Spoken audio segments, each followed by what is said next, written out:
Living the best life si Dennis Trillo nang namasyal sila ng kanyang pamilya sa Tokyo Disneyland kamakailan. Second time na raw ito ng kanyang bunsong si Dylan, pero ngayong mas malaki na siya.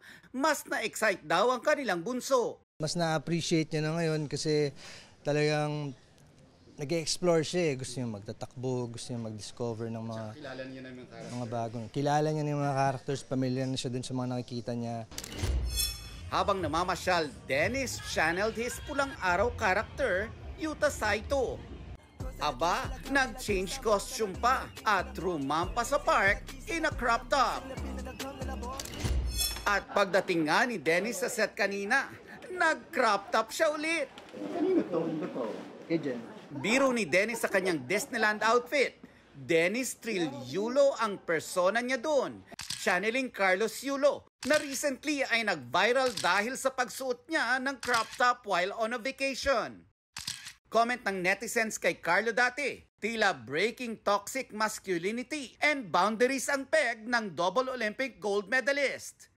Nakisali rin sa crop top trend ang Olympian na si Yumir Marshall. Isa rin sa minsay nakikitang nagka-crop top ay si Kapuso leading man and co-star ni Dennis sa Green Bones na si Ruru Madrid. Ang status by Sparkle content creator na si Bont Bryan, dati na ring nagka-crop top.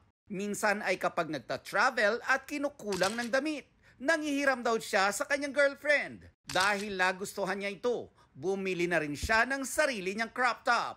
Ayoko lang din siguro na